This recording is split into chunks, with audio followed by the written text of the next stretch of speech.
All right, everybody, how we doing out there? We're going live. We're coming at you. Lions Talk Live. I'm your host, Dan Thornton, and joining us today is going to be Tony Libretto. He's going to be jumping in to answer some questions.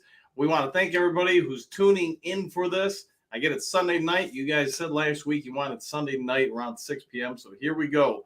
We're going to talk. Let's see what we got, but we're going to go over the Lions free agency moves to begin. Tony, what do you – if you can, just summarize, what do you think of the moves that we've made this offseason? Well, Dano, I think they're doing a great job. They've got they filled a lot of needs, and not just with secondary players either. They went out and got top players at their positions. Getting Gardner Johnson was a great move, and a pretty cheap deal for him for a 1-year deal. I appreciated that one for sure. Getting Sutton on a 3-year contract, that's huge. I think you're going to see a huge turnover in the cornerback hierarchy at our team. Jacobs and Okuda, they might not even be starters this year, and that's probably a good thing for us. All the moves so far. I'm a little worried about the wide receiver spot. We haven't really done anything with it. I mean, obviously we've got a couple of great guys at the top, but after that, it's a big drop off between our number 1 and 2 and our 3 and 4. So let's talk about Okuda real quick. What do you think is going to happen with him? I mean, obviously he came in as the number 3 pick just a few years ago.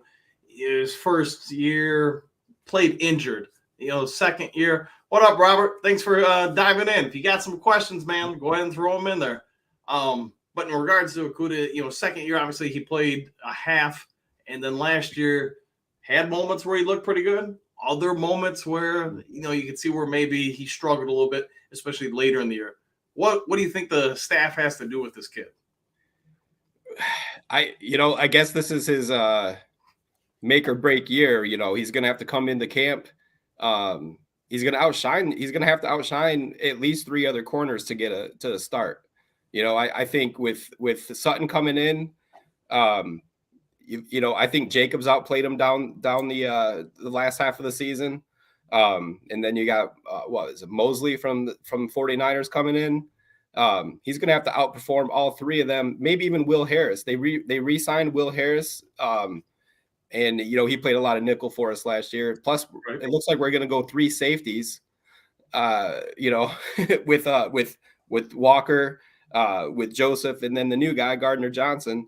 So where is he going to play? He's going to have to really put on a show in OTAs and then come preseason. Real quick, if we can, real quick, just talk about your thoughts about the secondary. Obviously, we've addressed it. We've upgraded it.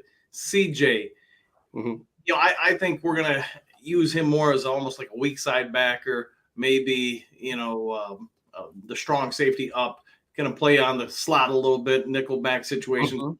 Today's NFL, that's the majority of downs. What do you think they're going to have to do with the rest of the safeties? I mean, Joseph in, Walker in, or what do you see happening? Well, hopefully Walker is, getting his health back together. That's first priority for him, is making sure his injury, he's recovering from it. I think, Joseph is great at ball hawking, I would say. Yeah. So I think playing Walker and Joseph at the same time and GJ in the slot is perfect, because before last year, Gardner Johnson was a corner.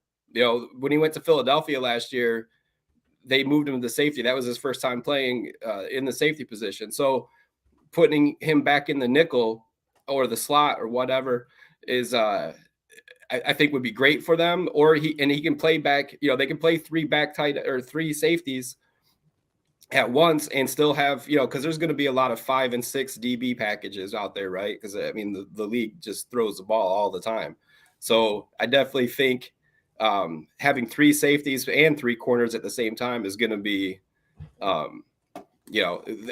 feel like they're, you said a little bit about like weak side linebacker. Yeah. For him. And I think they're really, the defense doesn't seem to really emphasize linebackers very much. We basically only had 2 on the field at all last year at the same time, I should say.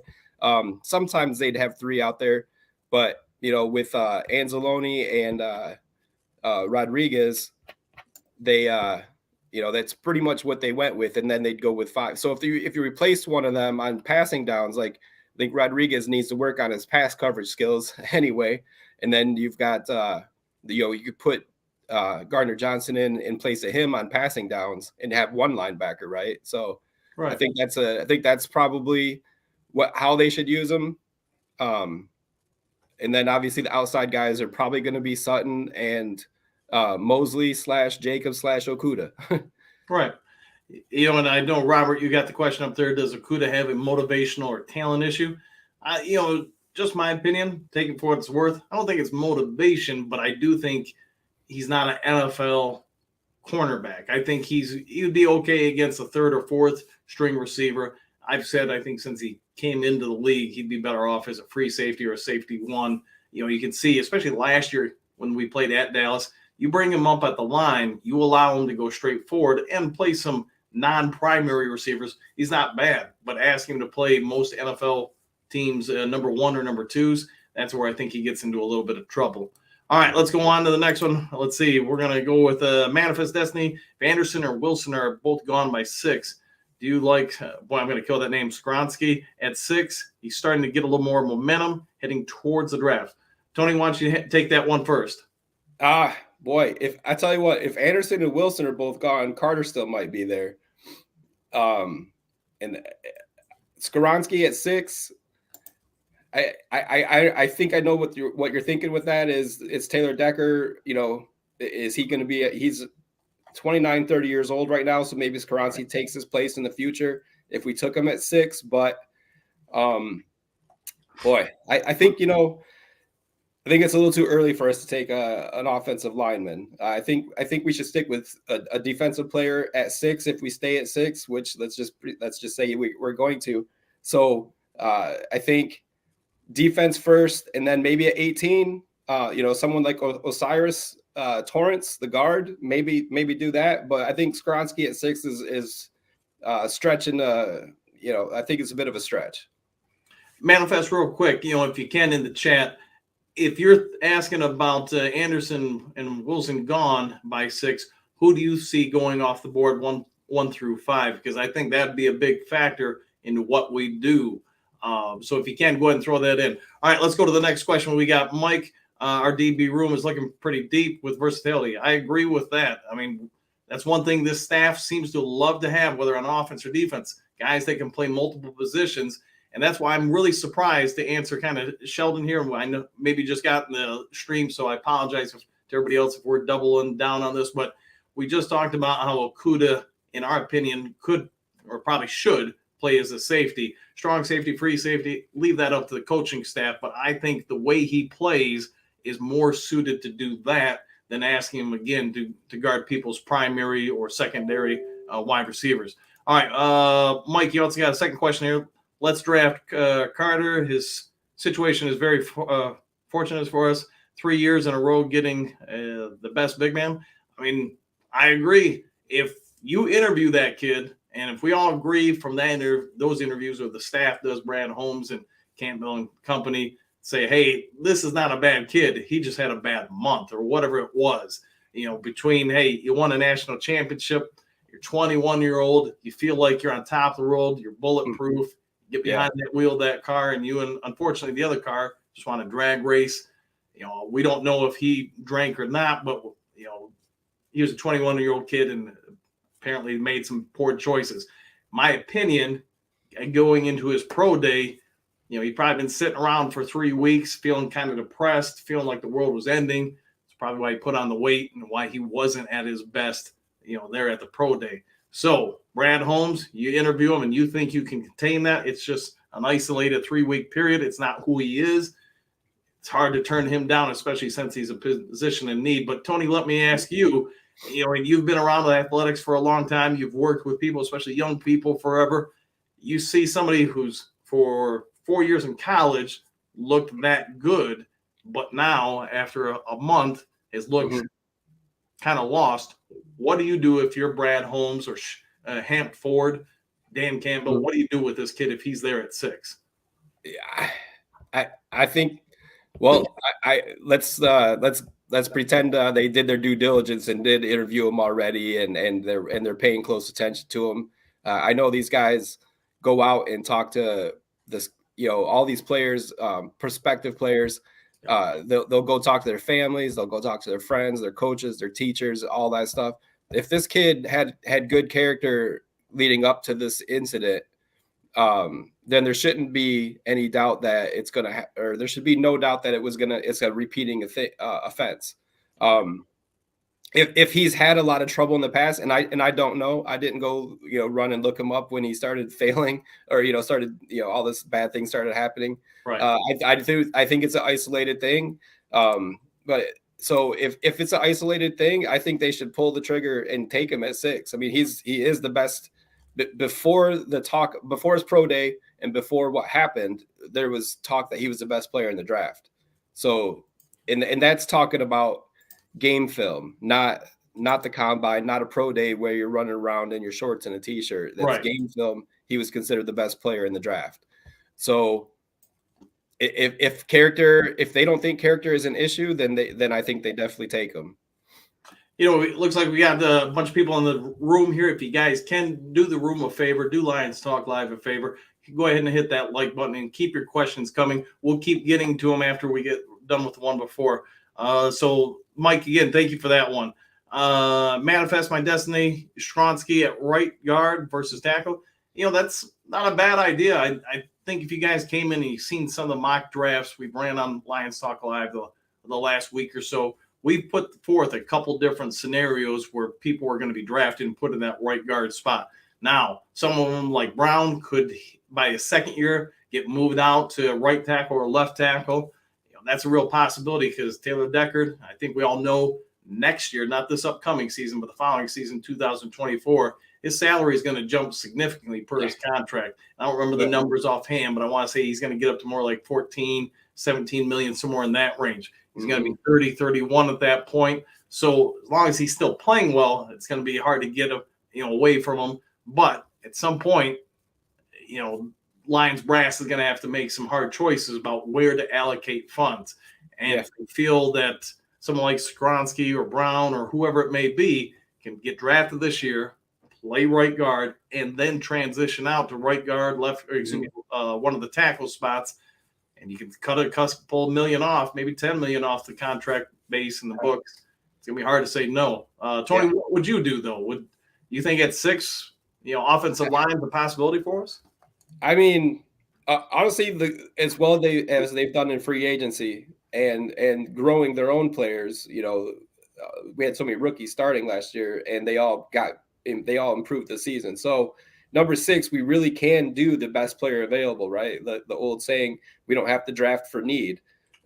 So that way they're not reaching. So if they have Skronsky that high on their board, maybe they do take him. Manifest, you're starting to turn me into a believer on this. I was dead set against it, but all this talk, I'm like, it's not a bad idea. Put him at right guard. The only issue could be if he's never played guard before, right? Like even Sewell, his rookie year, he was left tackle in college. They moved him to right tackle, and he struggled a bit out the gate. I know he started in place of Taylor at left tackle because Taylor was hurt, or I'm sorry, Taylor Decker. Yep. So I know he started for him on the left side the first couple, but when he moved to the right side, he struggled a little bit. So if you got a guy like, and I don't know Skronsky's whole college career, but I know he was a tackle, at least this last year. So if you move him to right guard, is he gonna struggle? Would he be better at right guard as a rookie than Vaitai? Right. I mean, because then if he's not and Vaitai is starting, then you'd use a number 6 pick on someone that's not even going to play the first year. So that's my only concern with putting him in as a right guard. Right. All right. Moving on to the next question here. We got Steve-O. Steve-O, you bring up a point about Darnell Wright at 18 if they're going to take an old lineman. I would say this to everybody in the live stream right now. What would you think of the Lions taking? I'm going to kill his name, Osiris Terrace, the right guard out of Florida. It's massive. I'm sure we've all watched some tape on him, but check out the arm length and check out his mobility. Yeah. You're talking about a guy at 6'5", 340, 350, and I think those are light numbers, probably a little misleading. But if we're going to go for an offensive lineman there, at least that's the one I'm inclined to go after. But, to everybody, their own, go with your own opinions on that. Manifest My Destiny, I agree. Make your strengths stronger. I've been a big fan of that for a long time. All right, keeping going down the list here. Draft Carter at 5. Yeah, Steve-O, you're right. We'd be real lucky if Seattle doesn't draft Carter at 5. But I would say this to everybody out there. I think there's a strong possibility, depending on which quarterback falls to 5, I think the Seahawks will end up taking a quarterback. If, I don't think Bryce Young's going to make it there. I think he will go number 1. But could Anderson make it to 5? Putting him on the bench for a year, maybe 2, letting him develop. I could see that happening. But what do you guys think of that? Do you think Seattle's just blowing smoke? Do you think they're really going to go defense? Or do you think they're going to look for Geno's replacement, whether it be in a year or 2? Tony, what do you think? Geno had a great year last year. I am not going to, downplay that at all, but I think they should take a quarterback. And that's not just because I want a defensive player for the Lions at the next pick. He could be a one-hit wonder. He had a lot to prove last year. He's been bounced around the league for 10 years now, which means he's also getting up there a little bit in age. So they're probably not going to be picking. I mean, because they're in this spot because someone else traded with them. So because they actually. Well, they were 9-8 to end the year. Their real pick is in the late teens. Right. So they're just like the Lions. They're not going to be picking in the top 10 next year. So is Geno Smith going to be their answer? Is he going to be the guy that takes them, all the way? Probably not. So if there is a quarterback still available at 5, then they should definitely jump on one. Getting back to Manifest real quick, I'll just make this quick. I think you got a great point here about the Lions brass, and there would be concerns with Carter. Is he somebody who loves football? Because I think to play for MCDC, Aaron Glenn and all them, you're going to have to be somebody who loves it. So I guess that's where they're going to have to do their interviews. They're going to have to do their due diligence and make sure this kid is all in. All right, going on to Robert here. Theory, Lions signed Sudfeld as insurance because they are going to draft Hendon Hooker at 18. I think you're starting to see this more and more because, let's face it, Hendon Hooker was in contention for the Heisman until he got injured very late in the season. He had some gaudy numbers. He's mobile. He's got an arm. He's a little bit older, but he does seem like in the last week or so, whether you're talking, national media, ESPN, or whoever it may be, there's more and more chatter of him moving up from, I think it was a month ago, most people had him in the 3rd or 4th round. Now you're seeing people saying mid-second round to maybe late 1st. Tony and everybody in the chat, is Hendon Hooker in play for the Lions late in the 1st? I'd rather not see it. Maybe. I mean, we still have 2 second-round picks and a 3rd-round pick. I think if the Lions don't draft him in the 1st round, he's still going to be available in the 2nd round. I wouldn't mind them drafting him, yep. But I don't think I don't think anyone else is gonna snag him up in the 1st round. And we pick about middle of the 2nd round as the Lions' first pick. Maybe then if we fill our needs first. Needs, I say that after I said, we can do best player available, but we still have technically. I'd rather see them draft just about anybody, any position other than quarterback at 18. Okay. Let's move on now to Jordy. We're going to pick up your question here. Robinson in play. Holmes likes to draft stars in the 1st, and he's arguably the best offensive player. But we did sign Montgomery, similar type of backs. My take on that for you, I think he's absolutely in play at 18. Mm-hmm. I think if he's there, which it's looking more and more like he could be gone by maybe somewhere between 10 and 18. But think about a backfield with him and Montgomery. Swift, obviously, for this year. But as we all know, Swift is not under contract following this upcoming season with his injury history every year he's been in the league. I just got to believe that he's not in the long-term plans for the Lions unless he just has an absolute monster season this year. But everybody in the chat, Tony, what do you think? Should we consider, if he's there at 18, going after this kid? Yeah, he's one of my favorites, actually. I think if he's at 18, we definitely have to take him. I know we got Montgomery, and they have similar traits, and we have Swift still, but Swift, I feel like, his days are numbered, I think, in Detroit.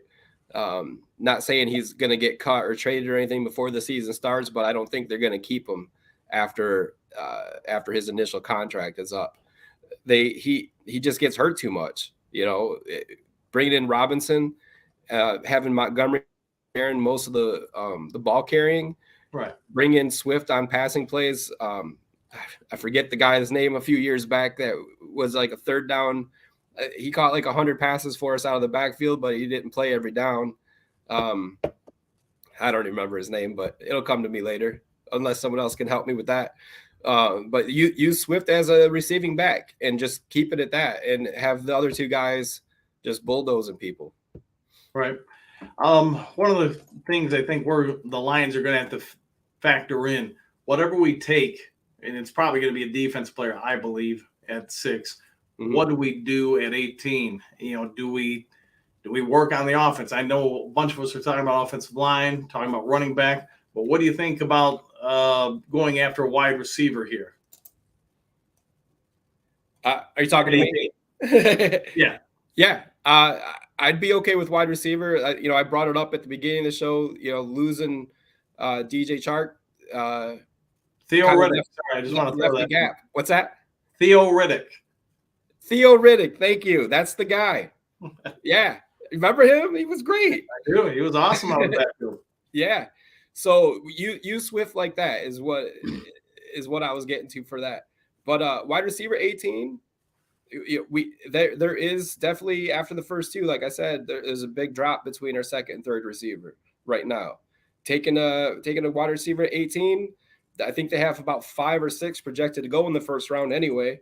So any of those guys would probably fit as the next wide receiver for the Lions. I'm going to throw this to everybody in the chat. If we did have to go with wide receiver at 18, do you want Johnson, Addison, or Smith? Well, I'm going to kill it. Smith, Najabia. And I apologize if I killed that. I'm sure I did. Or is there somebody else? Hyatt maybe, or Downs. What do you guys in the chat, or anybody watching, if we got to go wide receiver at 18, which one do you want? In my personal opinion, I want us late second round, early third round, going after A.T. Perry. Just the more film I watch on that kid, 6'5", runs a sub. I want to say it's 4.43, 40-yard dash, just massive. He's got vertical, and his radius for catching, he can really bend and contort his body. The one thing that does hurt him is his drops. He is known to drop the ball, but is there anybody you guys out in the chat want us to really target if we have to go wide out at 18? It looks like a couple of you got some thoughts on there, Smith and JSN. So, Tony, how about you? What are you thinking? That wide receiver from Tennessee, Jalen Hyatt, he's got speed. He does. And you can't coach that, right? So I wouldn't mind seeing him maybe. The drops are a big issue because I don't want like an Ebron 2.0. I know Ebron is a tight end, but he dropped the ball all the damn time, right? Right. So at least he did for us. Then went on and went to a Pro Bowl. But I can see any of those guys. The guy from Ohio State, Smith, Jigba. He's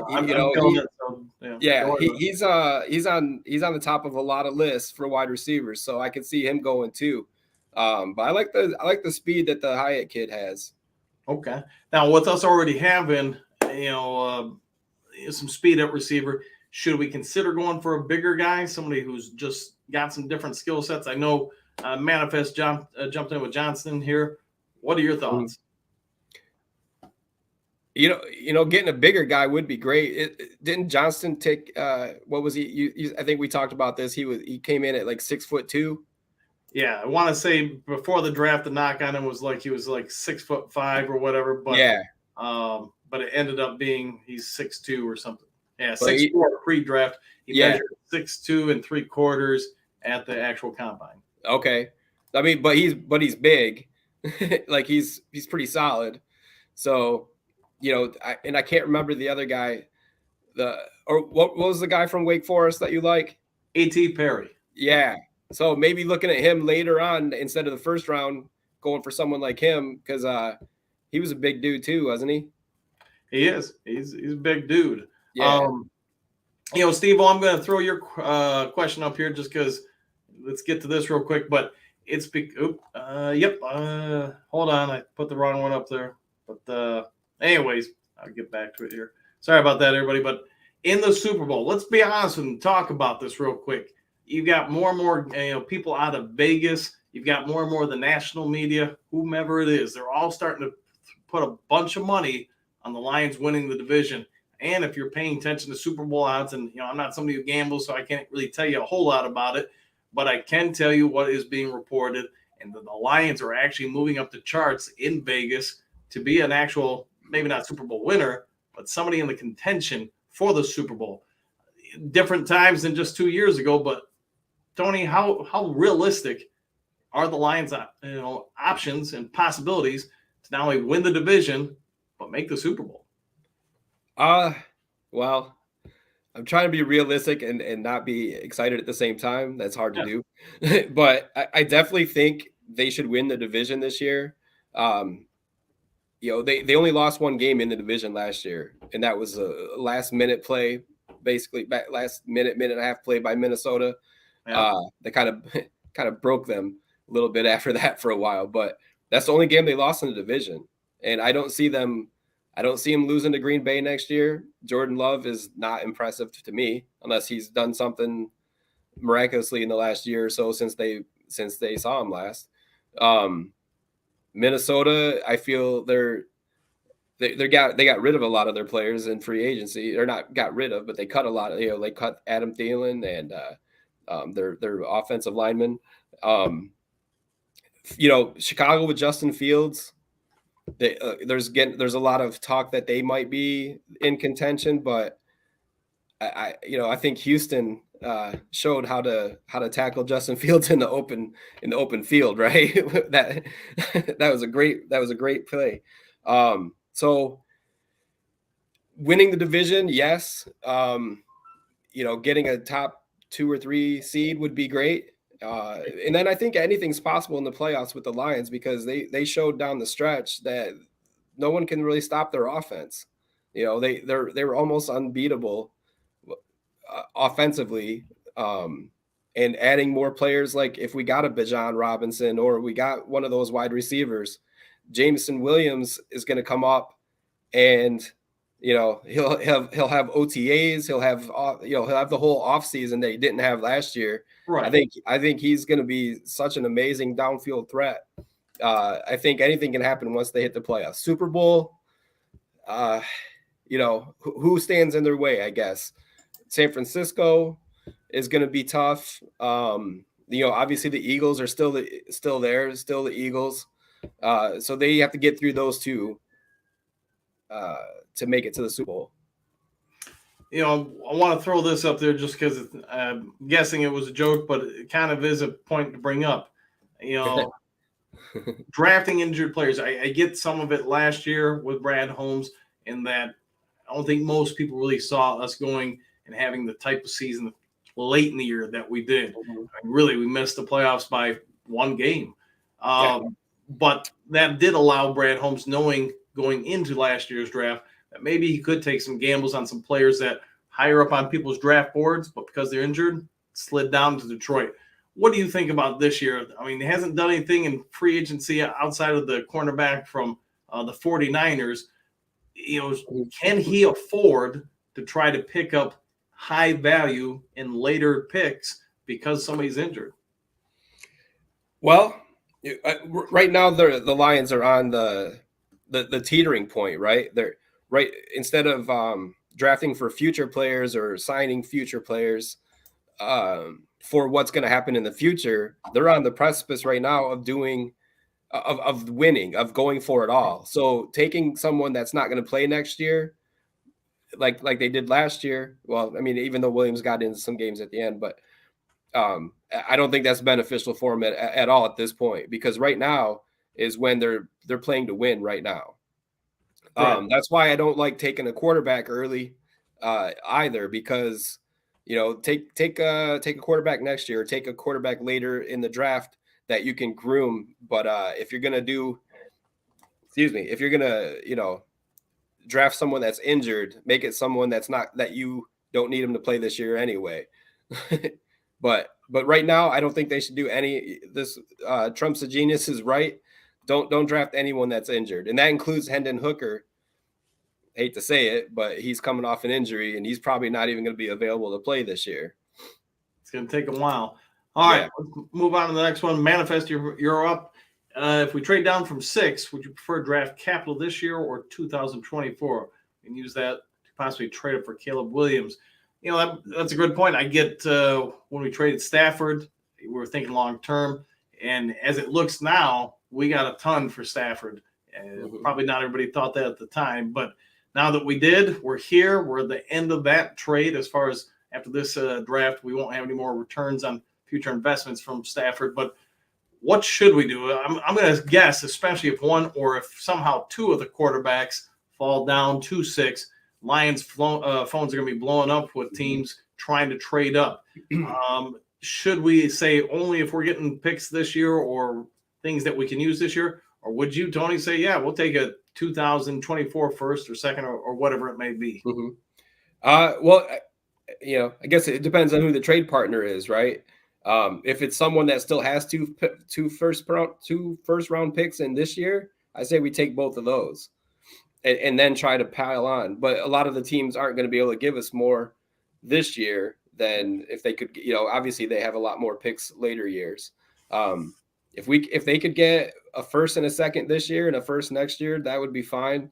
I like that Caleb Williams kid. He's going to be probably the first person taken in the draft next year, unless this college season goes awry for him. But I'd rather get draft now, I guess. Right. Let's move on to the next question. Let's pull up one here. We got Steve-O. I don't have Brad Holmes getting good value from drafting a player. I think we kind of already handled this, but Steve-O, just my pick here, my thoughts. I think you're 100% right. This roster, especially with what we did this free agency period, we're going after victories now. We're not worried about 2024 or 5. So, right. I think you're 100% right. Brad Holmes, the coaching staff, they need to be focused on this window of opportunity with this upcoming season. Yep. All right. Tony, got anything to throw in there? No, I was just agreeing with you. That's 100%. That's basically what I was trying to say just a minute ago. We're win now, not developmental. All right. Let's go on to Stephanie here. Please tell me we're getting a better backup quarterback. That's the $1 million question right now, I think, for a lot of Lions fans. Do we bring back Suffield because we're not trying to show our hand of what we're going to do in the draft? Or this Lions brass just say Jared Goff is made out of steel and can't be hurt? Or I guess there's option 3, Nate Suffield is better than any of us anticipate. Tony, what do you think? Hey, go Nate. No, just kidding. I'm kidding. I think they signed Nate because they didn't want to be in the position they were in last year, where they signed a quarterback like a week before the first game of the season. He's an insurance policy in case the draft doesn't fall how they want it to. I like taking a quarterback in the draft, just not in the first couple of rounds. If they can pick up one of the quarterbacks in the middle 3, 4, 5. Well, I know Lions don't have a 4th round pick, right? So right. Like a 3rd or a 5th round pick on a quarterback that they can develop. I think that'd be a better choice. I don't know. There's still a couple of quarterbacks out there. I wouldn't mind them bringing in like Teddy Bridgewater or something. I think he's still available. At least he was yesterday. I didn't look today to see if he still was, but just someone that's a little more competent. Not saying Nate Sudfeld isn't. I just, I think getting a better backup quarterback is definitely something that they have to do. All right. Kind of, we haven't really brought up this point. So, Mike, let's jump at it. 24 draft is in Detroit. It would be nice for a marketing standpoint if the team had multiple first-round picks next year, just saying. You're not wrong, Mike, at all. The only thing is, let me throw this to everybody in the chat. What would you do to acquire another first-round pick next year?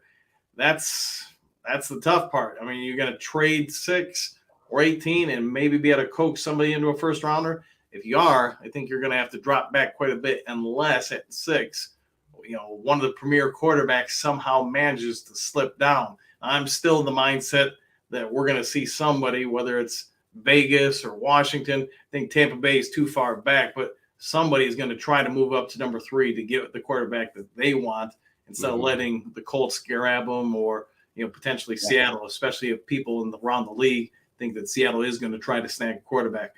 Tone, what are you going to do to help the Lions get a first-round pick next year? I definitely think someone's going to try to jump the Colts.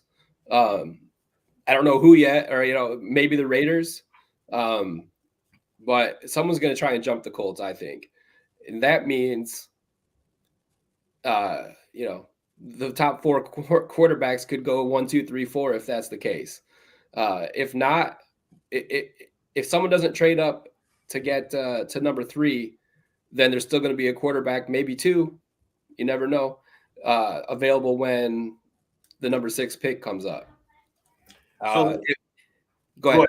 No, go ahead. If there's still one of those available, like you said earlier, the phones are going to ring off the hook for the Lions, and I definitely think they're going to walk away with more than 1 first-round pick. Let me ask everybody in the chat, if you can, throw your answers in there.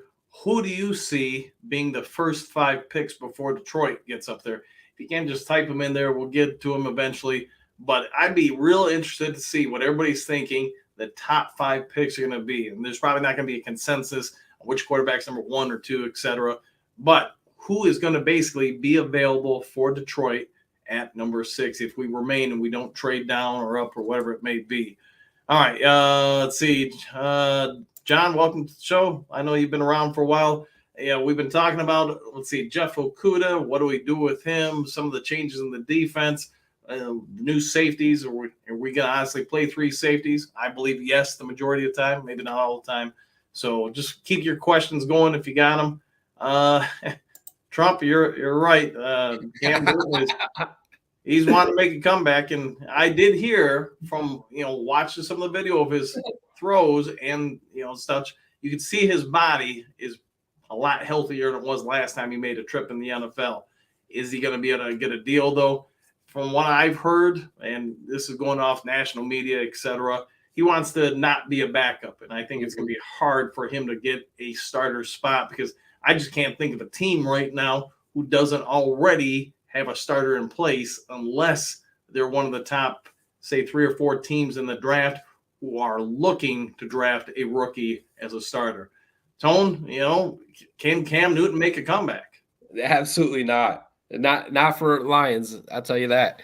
But you're correct. He did say he wants a starting job. So that's going to really limit who they're looking for. No, I don't like Cam Newton. I liked Cam Newton 5 years ago, right. But he really declined fast.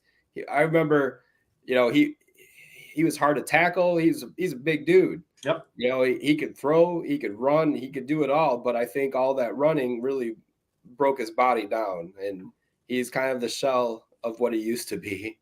I still remember the Monday night game after the Super Bowl. The following year, the kickoff, I want to say they were playing Denver, and man, those refs just allowed a ton of linebackers to just crush him up high, and he took a beating that night. But it is what it is. All right, Jordy, what do you guys think of we will do with our remaining cap space?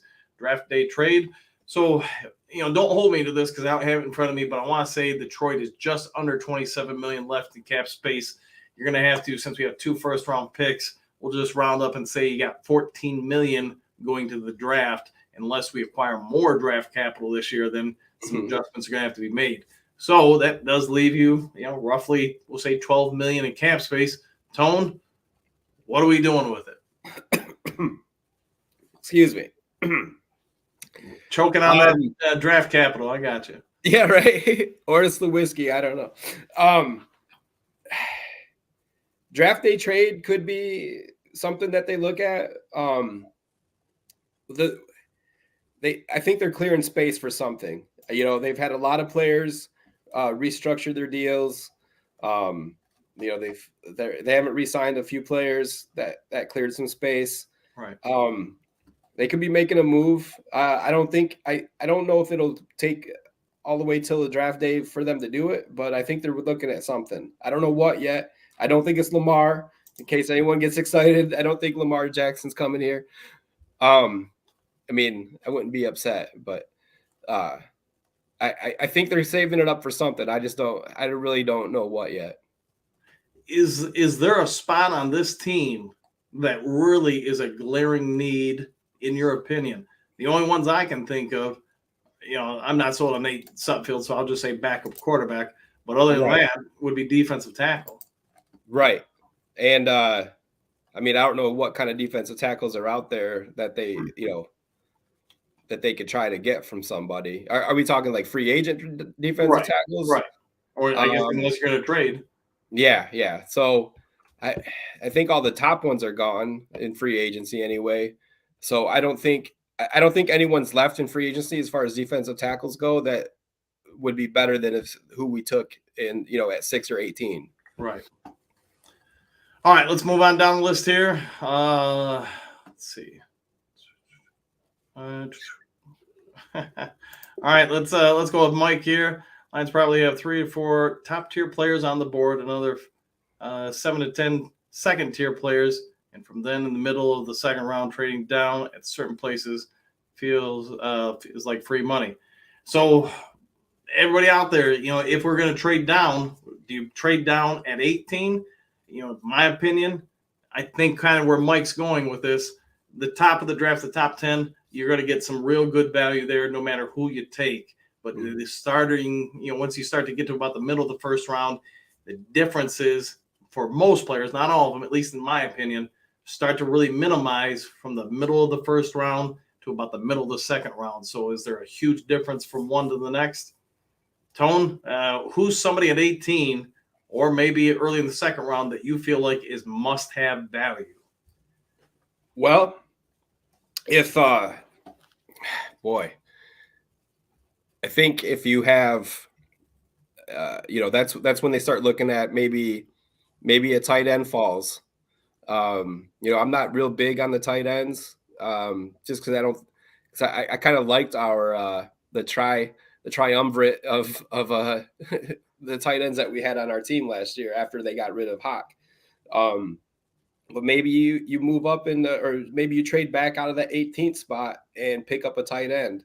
That Kincaid is a monster. The guy from Notre Dame, Mayer, he's pretty popular. And even some mock drafts have him going to the Lions at 18. I wouldn't like that as much, but if they traded down into the mid-20s or early second round, a tight end wouldn't be so bad because that, we talked about needs earlier. We really don't have, we're using tight end by committee, so that technically means we don't have a tight end, right? In some aspects, even though, like I said, I like all 3 of them. I thought it was fun watching those guys. But maybe that's what we do if we trade down is go for tight end. All right, let's move on to the next one here. Brent, Dan, would you trade back at either 6 or 18 and grab a bunch of picks or just focus on blue chips players? My opinion, it's going to come down to who's there. In an ideal situation, in my opinion, Brad Holmes, Campbell, everybody looks at Carter if he's there at 6 and says, this kid just had a bad month, bad couple weeks, whatever it was. He's emotionally sound. He loves football. We're going to go ahead and take him. Because if you can do that, in my opinion, you've hit one of the remaining, less than great spots on the team. I don't think DT is a weakness. I don't really think there are many weaknesses on the team currently. But could you get true value, just a game record there if he's motivated, if he loves football, and he's all in. If Carter is, I think he's the perfect fit for us. Now at 18, I would say this to you, Brett. I think there's a lot of great trade opportunities for us because, like we were just talking about, I don't think there's a huge drop off with most players. You could say, Robinson, is there a difference between him and the other backs? Yes. Is it significant? In my opinion, no. But, somebody's desperate. One of those quarterbacks falls to 6, does Las Vegas, Washington, Tampa Bay, somebody, heck, maybe Green Bay, offer you the farm to come up and get somebody there. If they do, man, you offer enough. No players that special because 5 or 6 very good players, in my opinion, would supersede one very good player. But Tony, what do you think? What would you do? Look, Carter at 6 is, I think, a no-brainer. I really do. If someone offers the farm, I mean, it's got to be a big trade offer for them to get out of that 6th spot if Carter's available. If Carter's not there and Anderson's gone, and maybe even Wilson, Yep. then yeah, it wouldn't be so bad to trade down because the top 3 or 4 defenders are already gone. Right. And I think we should go defense first. So, but at 18, if someone comes up with a trade offer, definitely move down. Because like we were saying just a minute ago, from mid the first round to middle of the second round, you're probably not going to pick a wrong guy. They're all pretty evenly matched after probably the top 15 or so picks. Okay. Depending on position, obviously, but right. So it would be a lot harder to trade 6 if Carter was available than it would be if you could trade 18. All right, let's move on to the next one here. J-Mo Lion King, great talk, guys. Thanks for that, man. I like Holmes keeping his cards close to the chest. And I'm gonna throw this at you, Tom. I'm gonna throw it at everybody in the chat. When's the last time you can remember a Lions GM who made sure that there weren't any glaring holes in the roster and wasn't running his mouth about, hey, sort of like with the year we took Okuda, where what's his face came out and said we are flat out not taking a quarterback at number 3. I can't even remember the GM's name now, but Holmes seems to be very aware of the situation. He seems to be very aware that he's not going to give anybody in the league, media or whatever, anything to kind of really digest, dissect, and say, hey, the Lions are clearly going here. Tone, what do you think? Yeah, they I forgot the guy's name too already. The GM right. before Holmes. Bob Quinn. That's the guy. Yeah. Man, what a mess. Yeah, I think Brett Holmes is doing a great job. Like I think the culture in Detroit has really changed. And don't forget, one of the biggest hires they did before 2 seasons ago was picking up Chris Spielman, as I don't know what his title is exactly, but some kind of like special consultant to the GM or whatever it is. But having him come in and, a lot of people before this season started speculated that it was wrong of them to hire the coach before the GM. And I think Brad Holmes and the head coach Campbell I think they work great together. And I think that synergy really helps build a program that you could be happy for. Right. All right. I see a number of people in the chat talking about Cansey. Here's my thing with Cansey. It's not that I don't think anybody watching, reading, listening, whatever, can deny this guy is athletic. This guy can slip and dip past offensive linemen with the greatest of ease. But here's my one concern with him is while there are some outliers like an Aaron Donald, somebody who is 280 pounds that can play defensive tackle, my worry is that's not the vast majority of people in the NFL. you're asking a 275-pound defensive tackle to hold up the majority of time, be able to stop the run, and then on passing downs, be able to get around and get there. Can he do it for a few seasons? I think that's more realistic than if you're looking and getting a 3, 4, 5-year return out of this guy. Now, maybe I'm wrong. Maybe he is the next Aaron Donald or whoever you want to compare him to. Can't remember. John Randall, I want to say, was similar in that, like right around 280. But how many, if you ask yourself, how many defensive tackles at 280 or less pounds really make an impact and survive in the NFL for very long? Tony, Kancey killed it at the combine. What are your thoughts? Should they go all in after this kid? I like him. I don't know. Everyone keeps saying he could be the next Aaron Donald, right? Because they both went to Pitt. But Aaron Donald is.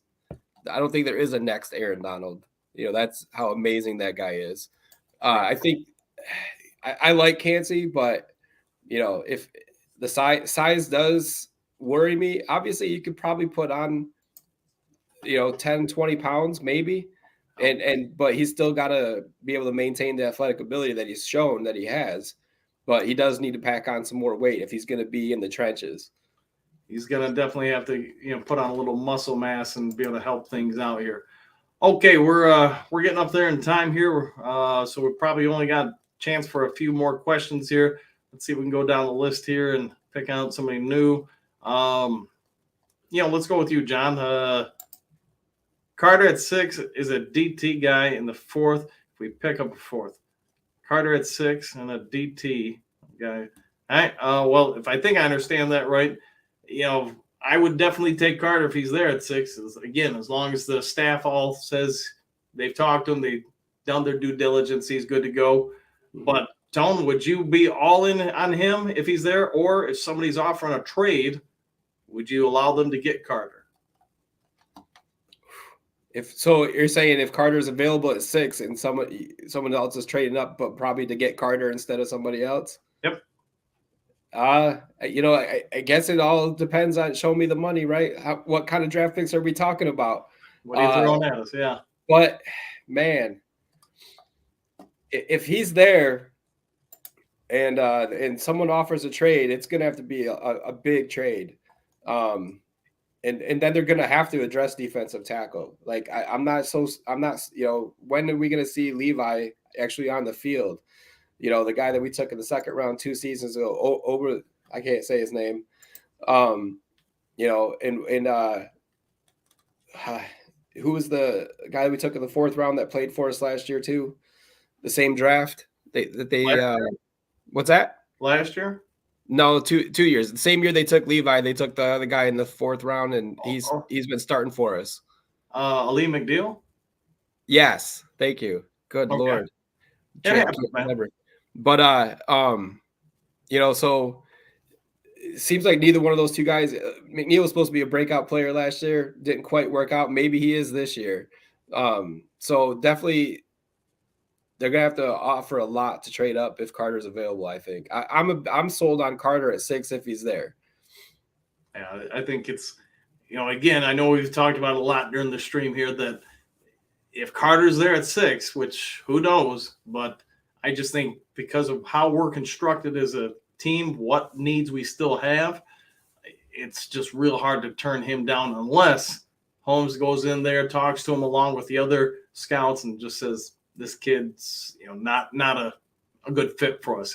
If he doesn't do or pass that interview test with the staff, then I think you got to look at probably somebody else, whoever the best value is on the board. And then there's a lot of good defensive tackles, in my opinion, that are 2nd round grades. And I know a couple people have said, Maisie Smith from Michigan, you got Kancey. Kancey in the 2nd round, I'd probably be a lot more favorable before. But, you've also I can't remember everybody's name, but, I know you got a couple other guys that are going to be either late 1st rounders or 2nd round picks that are big, wide bodies. Some of them athletic and can get after you. I'm just struggling to remember all their names. Hold on. Let me see if I can pull it up real quick here. And don't hate me, guys, for trying to do my due diligence here, but Brian Breezy's one of them. Yeah, I think yeah. he'll be maybe around at 18.